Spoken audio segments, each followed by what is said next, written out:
Strongest man in the world. It had rained most of the night. The big thunder would shake the house, and then lightning flashed. Sleep came in fits to the Indian man and his wife. Finally, the storm ended, and both slept again.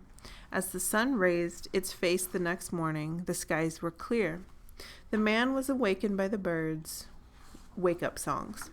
He put on his clothes and went outdoors. There was an early morning rainbow in the sky. Yes, today would be a good day. His wife was still asleep. Maybe there was time to take a little walk. As he walked along, it was easy to imagine some of the good things that she would cook for his breakfast: ham and biscuits and coffee. While distracted, he heard a small voice. "Oh, man, you want to come see our place?" He was startled by 3 tiny men standing in his path.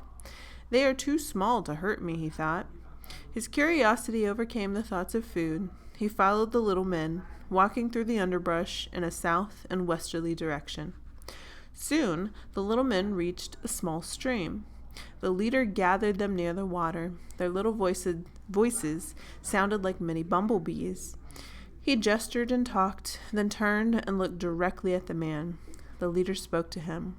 "The rains last night have made the river too wide and deep for us to cross. We need your help to go home." The water may have been chest deep to the man. He didn't want to wade cold water, much less carry 3 little men. Instead, the man began the search for a felled tree. He returned with a sapling chewed to the ground by a beaver. It was just the right size, about 6 inches across. He dragged it to the edge of the stream, walking his hands up the trunk to make it stand erect. It toppled over, crashed down across the stream. The little men jumped up and down and shouted and cheered. "You are the strongest man in the world." The man smiled. Their encouragement made him feel good. Next, the little men took up the line formation and led him safely across the bridge. They looked like ants crossing the log. Reaching the other side of the stream, they again cried, "You are the strongest man in the world." This procession reached a big hill covered with trees. The leader stopped. He pointed to a hole in the side of the hill. "Oh, man, you want to go inside our house?" Even before an answer came, the men popped through the hole. Dropping to his knees, the man squeezed his head and shoulders through, then struggled in. Once inside, he sat up.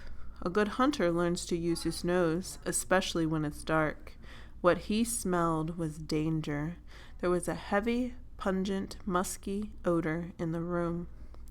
In the rear of the dark hole, he could see light shining through on another opening. Slowly, his eyes began to adjust to the darkness. Snake. Big snake. His eyes locked on the snake, coiled, with its head in the air. Its tongue was flicking in and out as it peered into the man's eyes.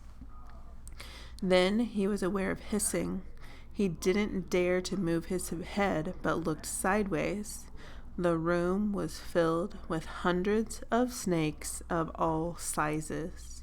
There were red and yellow and green and black snakes. Most of the big snakes were coiled and hissing at the man. Smaller snakes were entwined about others like little children playing. The man was so frightened at the terrible sight of the snakes, he regretted following these little people. Maybe he could escape. Then his eyes were attracted by the leader of the little man waving his hand. "Stop, don't be afraid. We keep them here so that people won't bother us. You can see the guard snakes with the rattled tails are quiet." Then he gestured across the room to the second hole. He turned and walked with others following. "Come with us," they cried out. Little men walked through the hissing snakes as if they were nothing but a field of daisies, waving in the breeze. The man backed against the wall of the cave to keep his eyes on the snakes in front of him. With his fingers touching the cold, damp wall, he inched his way. Reaching the opening, he turned and leaped headfirst through the hole. He fell to the floor of the second cave. The little men were standing near, looking him in the eye.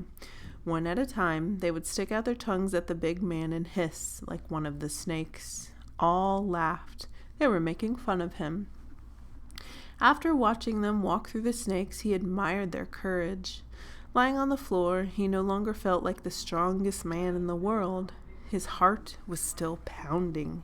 He had much to learn about courage. As he was prostrate on the floor, they turned to talk to themselves in their little voices. The leader walked up close to his face. "Oh, man, you hungry? Have you eaten today?" He answered, "Well, yes, I would eat. What do you eat? Acorns and berries?" They were talking again to themselves. The leader turned to a little warrior. The underling drew himself to full attention as if to salute, then picked his bow and arrows and left the room. The other two sat cross-legged on the floor and started a small fire. The flames danced and the smoke whisked from the room. They seemed to wait for the hunter to return. It wasn't long until the hunter came back with the kill slung over his tiny shoulder. He entered the cave and threw it to the floor before the cooks. It was a big yellow grasshopper with a small arrow sticking from its side. He said, "Man, I have killed a big turkey for you to eat. It will taste so good."